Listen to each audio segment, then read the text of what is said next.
Awesome. Welcome to the first cybersecurity meeting for Citrus Cyber, the club that we have just started here. We're making history, first cybersecurity club on campus. So here's our little symbol and a welcome page. Just a little overview of the meeting and what we're going to talk about is going to have some introductions. It's like officer introductions, just a little bit of what cybersecurity is about and what kind of things you can expect to learn. And then we'll go into the purpose, some purposes we have as a club, a little timeline for the rest of the year, and have you guys vote on things that you want, things like certain workshops that we have, whether you want them at the end of this year or the fall or the summer. Do this work around, however. And then we'll do a little short video showing what happens when you allow permissions on your phone and some phishing that people try to do online, and some careers in cybersecurity, which our friend Brandon, the vice president here of the club, will go over, and Q&A in case you guys have any questions. So for the introductions, we'd like to start off with our professor, the advisor, Matthew Parsons.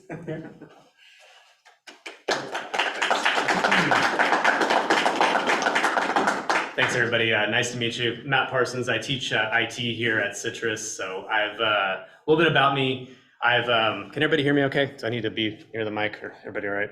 Okay. I usually talk pretty loud, so at least my wife tells me that.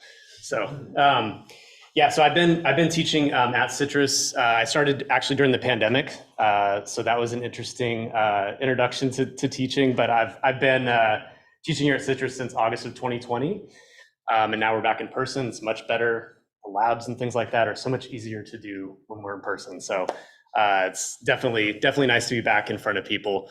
A little bit more about me. I grew up in Texas. So my wife and I and our two kids have been out here since 2008.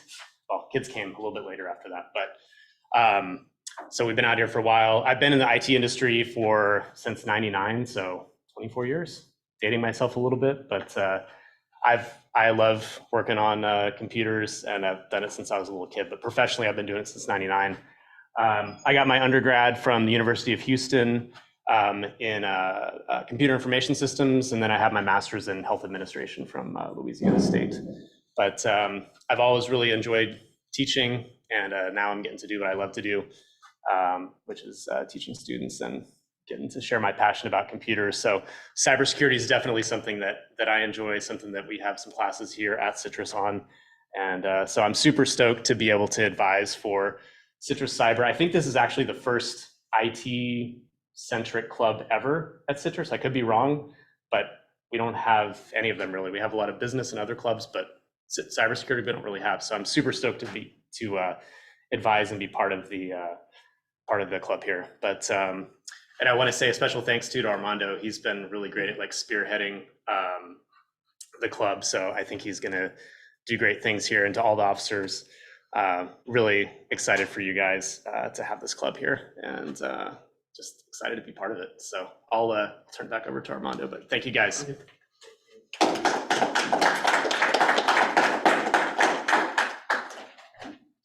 Okay, so thank you, Parsons, for that. This is my little intro slide. I like music and Fallout New Vegas. If you guys ever play Fallout New Vegas, it's my game. I'm from Escondido, California, based in San Diego County. That's where it's from. I'm the youngest of 5. I have 2 older brothers, 2 sisters. I'm a first-generation college student, and something I live by is that it's never too late to do what you love. So if sometimes you feel like you've waited too long or you wasted too much time, just start now and get the ball rolling, Did you bring your guitar with you? I did not. I was hoping maybe for a song. Can you guys hear me? Okay. So my name is Angelica. You can call me Jelly though. I'm a computer science major here.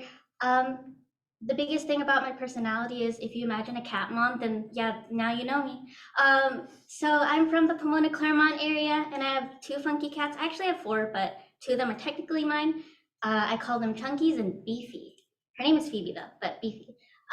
Some other things, I really love video games and cute things, and as you can tell, I'm really on the artsy fartsy side of computer science. So I think the biggest goal I have in the industry is to be a game developer or software developer for animation companies like Pixar, or even like work for JPL in their more artistic side.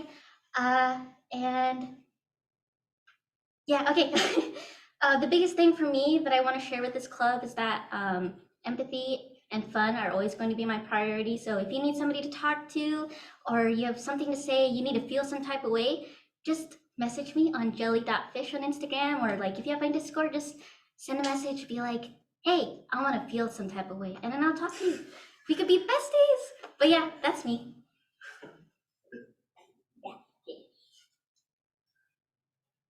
Hey guys, I'm Matthew Garabedian, and I'm an officer for the Citrus Cybersecurity Club, and mostly I'll be doing workshops on reverse engineering for you guys. Something about me is I have a Jack-in-the-Box bobblehead. There's a picture of it right there. That's cool. I've been programming since I was 10 years old, so I am 19 right now, and I'm a freshman at Citrus. So I've been programming since I was 10, and I was probably doing reverse engineering around when I was 14, mostly in the .NET side of applications. And you'll be learning the difference between .NET and like different types of programs like x86 and all that. So that's when we'll do our reverse engineering workshops. I love singing and working out, and I also play a lot of video games when I can, when I'm not doing homework. I have an older brother who is very mean to me, but that doesn't mean he loves me. He doesn't love me. I have a Jack-in-the-Box bobblehead, once again. Thank you. Awesome. So a few other people that weren't able to show up. Charles, he's another officer in the club. He's awesome. I first met him in Trio, so if you guys are not in Trio yet, that would be another great club to join. Yeah, as you can see here, he started programming after he took AP Computer Science. That trip, we actually just came back from Intel and Pathways. Another awesome club to join if you'd like. We went to Silicon Valley for 2 days, and I also have another picture in front of that Intel sign, but did not take it. And yeah, he's really smart. Taking, I think he said it was physics honors. Incredibly smart person. He'd be another great person to talk to. Brandon, he was the vice president. He says he is from Indiana. He has a list of certifications. He's incredibly smart. He's going to Cal Poly Pomona for electrical engineering while also pursuing a degree in philosophy. He runs a marketing agency, and he is most likely going to be the person who is presenting the first workshop, which is going to be Linux A to Z in the coming weeks. So just a small intro on what cybersecurity is. Essentially, it's learning how to exploit or secure IT infrastructure. But it can also relate to things like social engineering, like calling someone over the phone and having people give out illicit information that way. Reverse engineering programs or malware, figuring out how certain things work and what's being executed when these programs are executed. And many other things. It can even go as far as hardware. You could try and hack some hardware and get a Raspberry Pi to host some server or something. And something that's really popular in cybersecurity is this right here, the CIA triad. So C for confidentiality, I for integrity, and A for availability. That's basically the core of what cybersecurity is in terms of information security. And on the bad side of that, which is what the hackers do, is the DAD triad, the DAD triad. So what they try and do is they try and disclose the information that you intend to keep confidential. They try to alter the integrity of the information that's kept in databases or online. And they basically denial of service, the final thing, denial. What we try and do in information security is keep your information available. If it's not available, they'll probably DDoS it, which is distributed denial of service, on your website or whatever it is you're hosting. So yeah, those are basically the two sides of what cybersecurity is.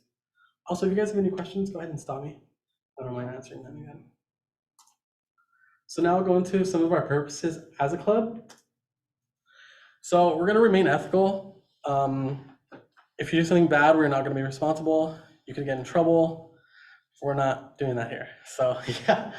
So with great power comes great responsibility. The first time you ever try and run a command with super user privileges in Linux will be prompted with this, which will tell you that think before you type, respect the privacy of others, and with great power comes great responsibility. And it's very true. So even though we're learning all of these things, I think it's very important that we keep in mind what it is we're trying to do. And it is very important to learn a lot of these things, but definitely remain ethical. We're trying to raise the awareness of what to do and what not to do. Things like picking up a USB off the floor, clicking on a link that you've never seen before, making some secure passwords. I'm not trying to scare you, so there's no need to be like scared all the time, but just be aware, you know? If you're on a website that does not have HTTPS or something, and it's trying to guide you to some link for selling a microwave, I don't know, I wouldn't click on it. Yeah, so these little pictures I have here, I was on Discord doing a CTF, and someone was trying to get me to check out this link and some files. He asked me, can you do a web challenge? And I'm like, yeah, sure, like, I'll check it out. And then he sent me the link and some files, and I told him, yeah, that's not related to my CTF, like, I'm not down. And then he's like, can you just check the zip file at least?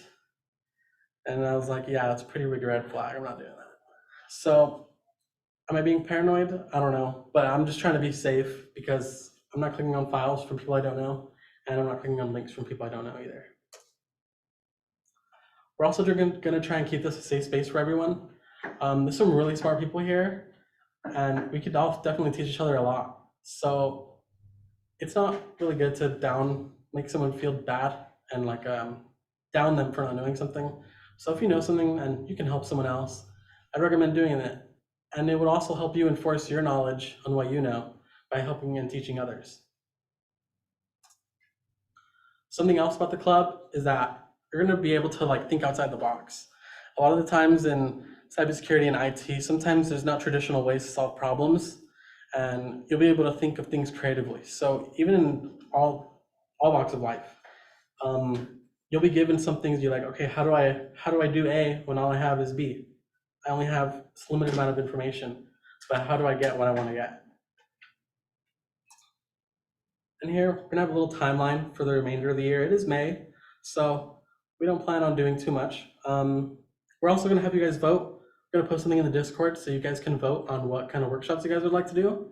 Something in the fall or even during the summer, whatever you guys would like to do. So today we have the kickoff meeting.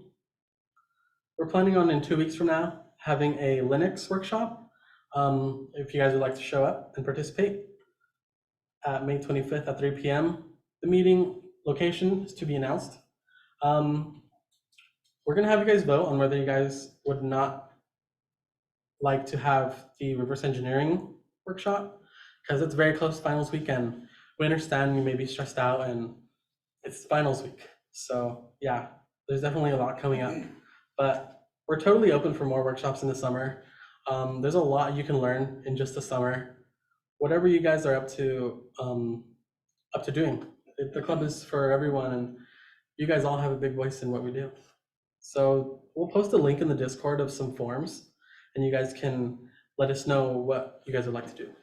Some future workshops that we'd like to do is AI, networking, fundamentals to web applications, the cloud, some security theory, Windows, and many more.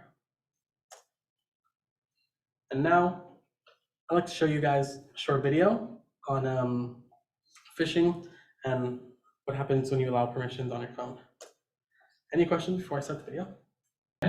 Access to the camera so that we can begin taking snapshots from their camera, seeing exactly what is going on. So the first thing you can do is you can open up Terminal, and from Terminal, all you gotta do is do a git clone. So you can go under code, and you can copy the HTTPS over here, and jump over back to your terminal, and do a git clone, followed by the link that we provided earlier. So go ahead and hit enter on that, and see the following. So I've already downloaded on there. So all you gotta do now is cd over into Camfish, hit enter on that, and once you are here, you can enter ls, you can see the list of all of the instructions and the commands that we can run along with it. So the first thing you gotta do is just go ahead and enter /camfish, hit enter on this, and you can see the following right here. choose the tunnel server that we'll be using. So in this case, we can choose tunnel server of NG-Rock as one, and followed by live YouTube TV. So once you're here, all you got to do is go over into YouTube, all right, select onto your favorite Hacker Lloyd's video. In this case, I can copy over here, all right, the link or the YouTube code, jump back over here, and of course with the watch ID, paste the selection over here,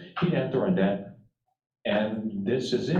We are literally starting up the hacker service, and we have already hosted it through a tunneling service that gives this hacker website or service out onto the internet. It's really crazy how easily this can be done. I mean, if you go over here onto NG-Rock right now, you go to 127.0.0.1/4040/status, you can get the URL from here. And all you can do is copy the following, all right? And of course, you can jump into, say, a mobile device. In this case, I have the following mobile device. I open a new tab. I paste it right here, okay, the link that we've just copied. I hit enter on that, and you can see the following. We're loading into the site. And once we're on the site, it states the following. Once the user can, we click allow, that's it, it's game over. If I jump back over into the folder, I click open folder, I go on the camfish over here, you can see that we're taking snapshots from the camera of the device. I go back to terminal and file receive. As quickly as that, we're able to hijack into a mobile device camera. So whatever I'm showing you here right now, you notice that it is running on an emulated device. So the question now is, can we do it in a real Android device? And the answer is, of course, yes, it's the same thing. All right, so let me show you how I can hack into my own phone in seconds. So what I'm going to do now is go ahead and start up Camfish one more time. And of course, in this case, I'll select NG-Rock as our tunneling server, and we will again enter the live YouTube TV, all right, with the watch ID of as follow. So once again, just go ahead and copy that in, copy, go back to terminal, paste it right here, hit enter on that, starting PHP server, starting NG. Something that I like that he's gonna do is he's gonna do it on his own phone, and then he's gonna show you how to like disallow it and stop access to whoever has access on your phone through Google. And it's over here, So- 127.0.0.1/4040/status, and you can see right here, this is the URL that we can send over to the user. So let's do a refresh, just to check on the URL update. So here it is, we have the URL, and this is the link that you can just send over to the user, and it's game over. So let's go ahead and take a look at how that looks like in the real world. So in front of us, all right, I have my own device, and I've connected over here into my computer so that I can do a screen mirroring right here. So what I can do now is I can update the URL part of it, and then once I hit enter, once again, we'll be able to see exactly what is the camera or where is the phone facing on. So here I've entered the link, as you can see from the URL bar. I hit enter on that, okay, jump over here, hit enter, and now we'll go into the site right now, all right? And of course, if I click allow, we can see and go back to the terminal. We have cam file receive, and what I can do now is I can go over in front of the phone that I have, and I can show you right here what's going on, okay? You can see the following. I'll be able to discover what the heck is going on. So now if I jump over into the Camfish folder, you can see all the camera captures happening right here. And of course, if I was to go ahead and open up, say, one of the more interesting ones, say, for example, if I was to open this up, and you can see here, this is Hacker Lloyd. My phone is in front of me, of course, facing my nostril, and you'll be able to see the details of it. So as quickly as that, we have hacked into a phone's camera. So whether it's a mobile device or whether it's a desktop, what you want to do is you want to go to the top right corner, select under settings, and then from settings, you go under security and privacy, and you click under site settings. And from site settings, you can see the following, all right? We allow a camera access from this particular site. And this is the place where you want to verify which of these sites have access to different parts of your computer, like say your location, your camera, your microphone, and all of that, in order to review and revoke those permissions. Say, for example, I want to stop the hacker from being able to continuously have access to my camera. I can select on the camera, and you can see right here, okay, this is where the site usually uses a video camera for communication, like video chatting. I scroll down further, and I can see the following. Allow to use your camera. So go ahead and delete on this, and that will remove the permission granted to that site to be able to access your camera. So there you go. Within a few minutes, we managed to set up a... So yeah, that was basically sort of overview of what happens when you can allow access through cameras, like when you allow permissions, when apps ask for permissions to use certain things on your phone, like your contacts or your camera. Just if it's not from a trusted publisher, probably don't do it. Not to say that every app that has access is doing these things, but yeah, just a little overview on that. No questions? Okay. Now I'd like to welcome Brandon. He's going to be doing a segment on careers in cybersecurity. So, can I do full screen on this? Yeah, just hit Shift F5.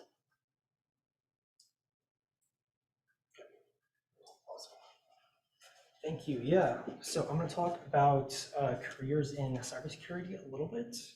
And this is meant to be more of a general idea because as a mentor actually told me is cybersecurity is a really kind of young field. It's a really new field. And so you can kind of make your own career as you go, as you build experience. So, I mean, pretty much a lot of different tech experience can be valuable to, in cybersecurity. So, yeah, so this is more of a general idea, right? So personally, I like cybersecurity. It's a lot of fun. There's a lot of room for creativity, but it's also a very technical role. So you're solving really difficult problems. And also the people tend to be really cool, really unique people. So yeah, that's a lot of fun to work with. So anyway, and then actually, yeah, here we go. So this is from the BLS, so the Bureau of Labor Statistics. And this is for cybersecurity up to 2031. And so it's going to increase by 35%. And so that is above average. So it's doing pretty well and going to do well over the next 8 years. So yeah, it's going to do well. Now, typically a bachelor's degree is required and usually about 1 to 3 years of relevant experience. So do keep that in mind. There aren't really any entry-level roles in cybersecurity. Usually want 1 to 3 years of IT or tech experience. So, right. Oh yeah, and then also there was a quote. This was talking about the layoffs that cybersecurity, relative to a lot of tech, is actually relatively protected from layoffs. So I thought that was interesting. Yeah, and this just goes over a little bit of the requirements. Usually you want a 4-year degree. That's not always required. I did ask about a job one time, and that was for it was called Booz Allen. So they contracted with the government, and they had a thing for a bachelor's degree. And I was like, is it kind of an associate degree? I need a bachelor's. And what they pointed out was that for contracting with the government, you absolutely need, like, those requirements are hard requirements. You really have to have a 4-year degree, and then probably a couple of very specific certificates. So that's something to keep in mind. For other roles that aren't contracting with the government, usually the requirements aren't as strict. So, like a year's worth of help desk or something, and then maybe a 2-year or a 4-year degree, then should be cool. And so there are a lot of different feeder roles, but usually they're in, and these are what I was talking about earlier, to get that 1 to 3 years of experience, because there's that whole thing of, oh, I need a job to get experience, and then I need experience to get a job. But for cybersecurity specifically, usually you get that experience outside of cybersecurity. So something related, like I said, IT or tech, and that could be as help desk.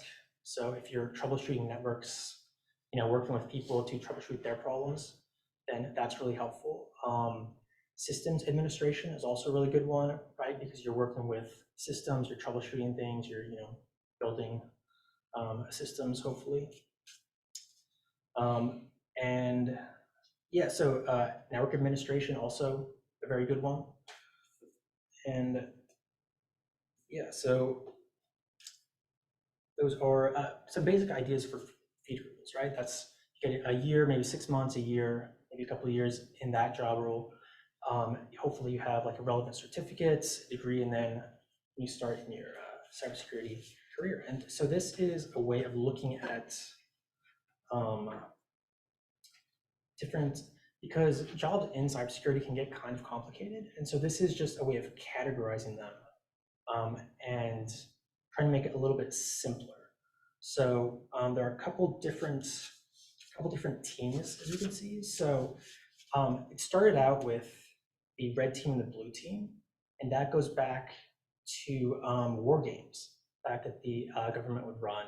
They would have, they would assign people to a red team, people to a blue team. Maybe you've seen the movie. There's a movie, right? Yeah. I've actually not seen it, but it's on my list. I need to watch it. But yeah, the red team and blue team, they would basically go after a problem, and there you have the attackers, which is the red team, and then the blue team, which is the defenders. Now, as cybersecurity has progressed, that was kind of back in the day, like 80s, right? Before the internet was like really a thing, right? Really before it became popular. Actually, even before that, I believe. But the idea is that, right, as cybersecurity has progressed, they've kind of expanded that to deal with all the different job roles that there might be. So I'll start actually with the white team. So that might be something like a CISO, which is a Chief Information Security Officer. So that is actually the C-level executive for information security. Not every company has those, but obviously that would be the go-to if there is one for cybersecurity.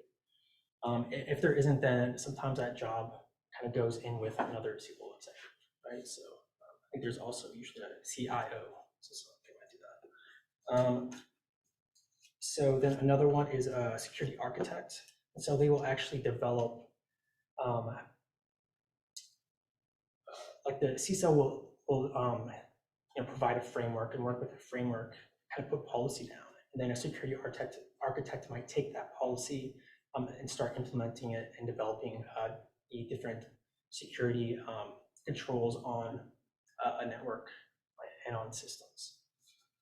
And then there is a red teamer.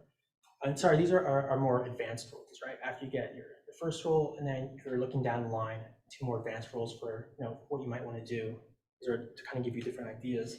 And then for the red teamer, there is the there's a red team. That's kind of all in the name. But that role is to actually emulate different adversaries. So you might look at what advanced persistent threat actors are doing, and actually try and do that to different networks. And obviously you get permission first, you would sign a contract, what is in scope and out of scope. And then usually you would go away for a couple months. I think I've heard that the regular contract is maybe around 6 months. So you actually go away and not talk to the company for about 6 months, and then you would try and breach the network and get in there and really emulate an attacker.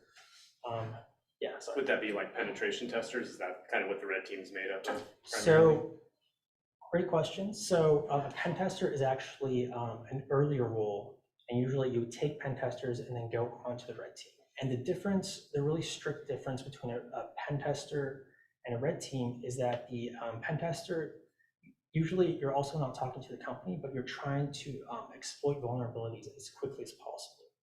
So you would take something like Nessus, which can scan for vulnerabilities, and then you would actually check and make sure that each one is actually something that is exploitable and can actually be done to a system or a network. A red teamer is a little bit different because you're actually trying to emulate adversaries, and you're looking at actual strategies that something like an APT would use to breach a network. And the thing about that is that, like, the APT, like Russian military intelligence, what they'll do is they'll actually, they're creative. They're really good hackers. And so you wouldn't just keep it, you might not keep it limited to what they've already done. You try and think about what they might do in the future as well. And so that is right? Because, so that way, if you have a pen tester and then also a red team, that's to give you kind of a really broad strategy for trying to find vulnerabilities and then implement security policy, right? Trying to patch those vulnerabilities. And then also a threat hunter. And so I think this one is pretty cool, but this is actually, and so this is the blue team, right? This is the defender. And I mentioned the yellow team, which was the security architect. But the threat hunter, what they do is actually they'll be on a network. They might have access to a SIEM, right, which is security information and event management. believe. And then but what they'll do is they will look at like network data and systems data, so they'll have access to the different processes going on different systems, right? So all your different workstations, you can actually see all the different processes that are running on that on those workstations and servers, etc. And then that person will have so much experience that they'll know when something is out of whack, when something that maybe a process that is running that shouldn't be running, right? That is running, and they'll can take a look at it. Also network behavior, right? So DNS, if there's a lot of DNS requests that are going to a server that there's no reason for it to be going to that server, then they might look at that and start to ask questions. So yeah, those are a couple different ideas. Hopefully those sound interesting. And you know, the idea here is, you know, you want to get that first role, but have your eye kind of down the road to more advanced roles for what sounds interesting as well. Oh yeah, this is what I went over. Right, and so then some of the basic skills that you'd want to have, even for getting that first role, that you're going to build that foundation on for those more advanced roles, would be things like networking, very basic networking. And I'm going to talk about certificates later. I didn't mention any networking certificates specifically, but I'll point some of those out as well, because those are important. That's also why something like a network administrator and a systems administrator are really good roles to get into cybersecurity, because they give really good experience. But then also operating systems, right? Because I mentioned with the threat hunter that they're looking for behavior, right? Behavior that they're not expecting on a system or network. And then so really understanding operating systems is really really helpful, really necessary for that. And then cloud and VMs. So virtualization and cloud is pretty ubiquitous on modern networks and systems. So very important to know. And also they're really good for practicing this stuff. So you can just, you know, pop up a virtual, you can just pop up a virtual machine and, you know, snapshot it, start messing around with it, revert the snapshot, and it's such a great thing to practice with. So I really recommend that. And then also, if we do a CTF, which we did one a little bit earlier in the semester, I don't know if we're going to do another one, but you'll probably wind up using Docker, which is another great virtualization tool. Sorry, was there a question? No, yeah, I was just saying the cloud is for sure relevant. I think it's basically used everywhere now. The pathways just came for a trip to Silicon Valley, and it was mentioned all the time. So it would definitely be something to look into, and you can actually spin up a virtual machine in the cloud. Well, it's essentially what cloud is in a way. They're all a bunch of virtual machines that you're using on other servers, on other people's servers. But yeah, the relevance of that is pretty high up there for sure. Yeah, awesome, thank you. Yeah, and another thing is I was listening to a keynote speaker that was talking about how cloud could be implemented in the future. And so one thing he pointed out is that depending on how, he was basically mentioning that most people would want to move over, like this is enterprises, right? Companies, that they would want to move over to hybrid environments if they can.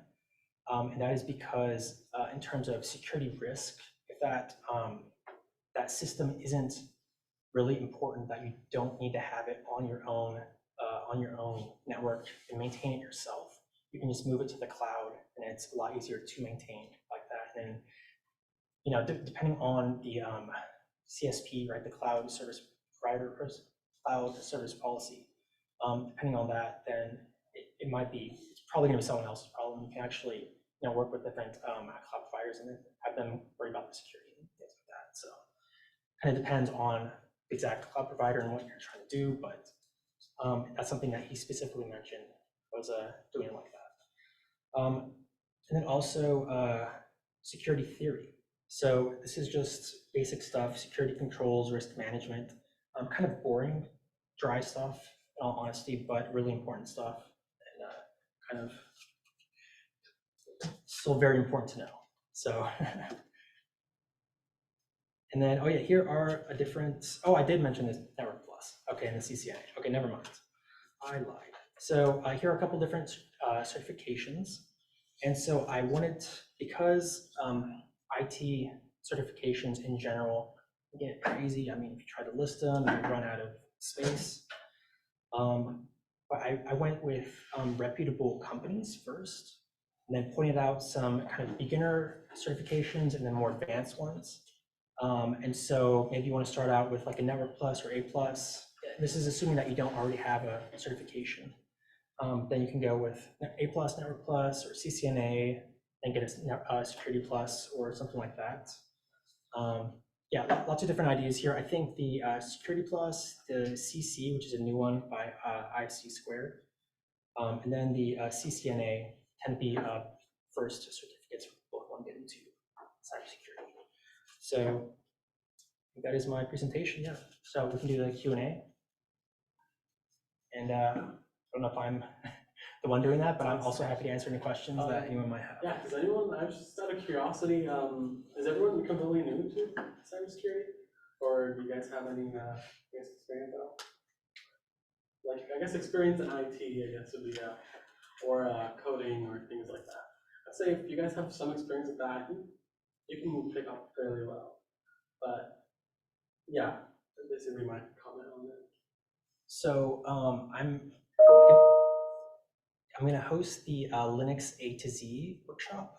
And the idea there is that maybe you don't have any experience with Linux, but I wanted to go all the way from just very basic commands and ideas about Linux all the way to modifying source code with kernel modules.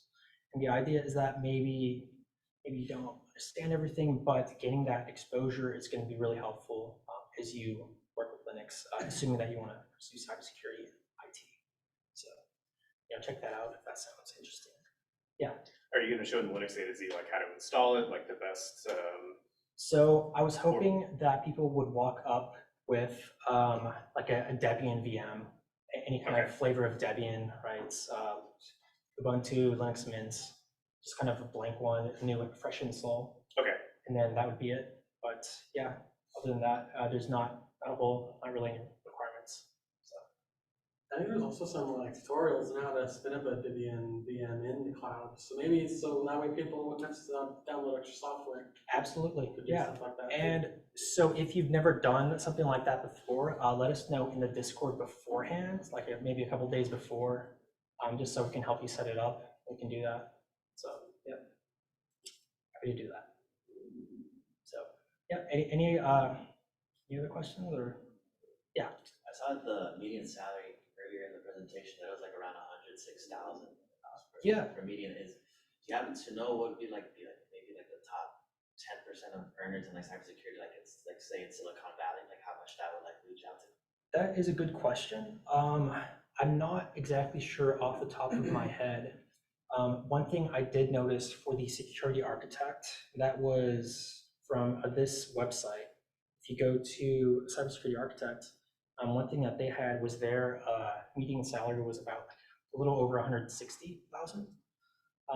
So definitely with a little experience, because I mean, it's really the experience, right? And for your degree, I think it could be a lot more than that. But it also depends on the role. And then there are things like getting a security clearance and getting a job that requires a security clearance that can add, things like that. So anyway, yeah, really depends, right? So, but off the top of my head, I would not know the top 10%, but kind of in general, the pay in cybersecurity is considered to be pretty good. So, because it is a specialized role, there aren't really any entry-level roles, right? So, anyway, yeah, great question. Someone have a comment in there's a chat. Someone from 2 to 4. Someone may have a comment in Zoom. Oh, Go ahead and click on the chat and then see what they say. yeah, okay. Yeah, I would say like at the C level, I mean, like Chief Information Services Officer, they're probably pulling in $250,000 is my guess as kind of a median salary. So, but that would be like the top. There's usually only one of those at a company typically. So, yeah. But the C-suite, that's usually 250 or above. more than likely. I actually do not know how much the CISO here is, not Chief Information Security Officer, but Chief Information Services Officer, which is kind of the equivalent of like a Chief Information Officer at like a company. And I think the CISO here makes 180, I think. So it's all public knowledge. It's not like I'm saying stuff that's, you know, secret or something. It's all public information. So my salary is too. You said at the school, that's what the. Here at Citrus, yeah. The head of IT, I think, makes about 180 here. And also, I think that money is like, because it's a hard job. Like, these jobs are not easy, because we're not even professionals yet, but there's some, that's where that innovative thinking comes in, where you really have to think outside the box, solve some problems. Because there's a reason why they're getting paid that much.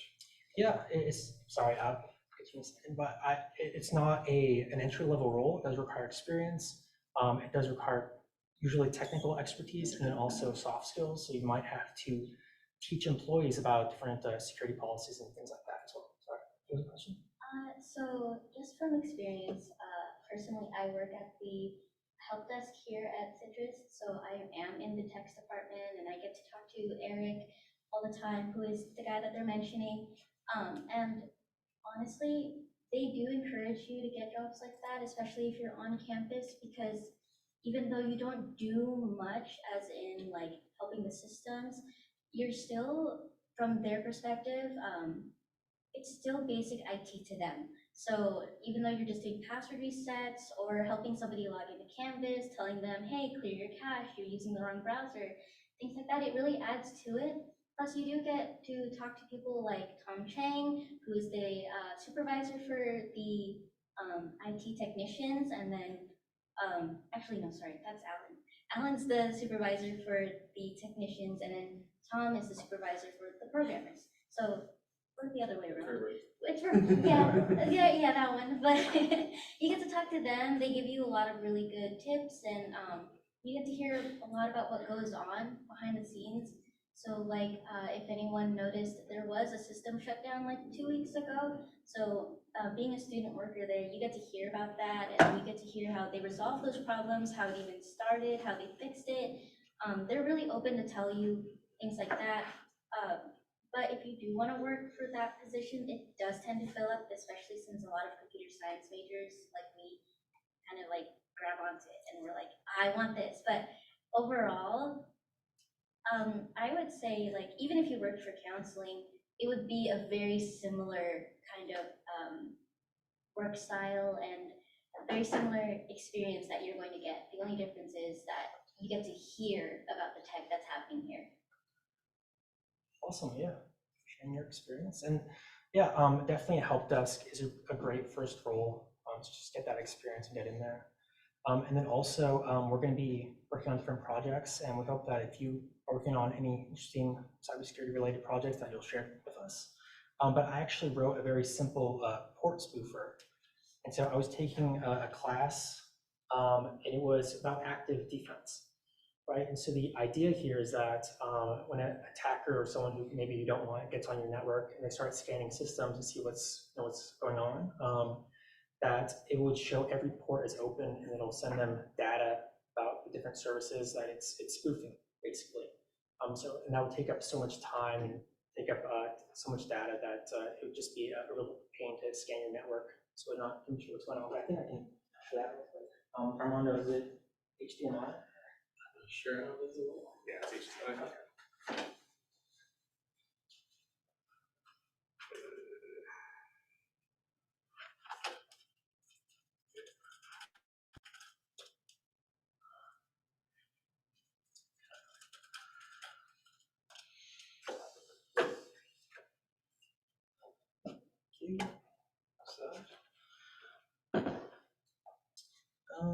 Oh, do I not have HDMI? Is it an HTML? Not HDMI. No, it's like. I'm sorry, this is a really old laptop. Like, Yeah, like lightning port or something. yeah. Okay, well, never mind, sorry. Yeah. So, all right, that is the presentation. Thank you guys so much for coming. Sorry about that, I forgot I really have a really old laptop. But yeah, if there are any questions, I'd be happy to answer them, but thanks for coming. Before you guys leave, I want to take a picture of everyone. And then, sorry, one last thing. We do have a link tree. It should have the link to our Discord if you don't have it, our Instagram. If you want to reach us or if you want to say something, I'll be the one that's usually managing the Instagram, so I'll write your message. But there should also be a link to a little voting forum. So there, that's where you can get your voices heard on if we should host a workshop on June 8th, which is the week before finals. So keep that in mind when you're voting. Also, things like, would you be willing to go to workshops in the summer? And the last one is personally for me. Would you be interested in us hosting group events? So like if you want to go do a bonfire at the beach, or you want to have a movie night, just so we could have this very community vibe. And if you have trouble like finding a reason to go out, then we'll be your reason. And it's just very, so we can make friends, less networking, more friends. Yeah, but that should be in the link tree. So if you need it, it should also, the QR code for that is on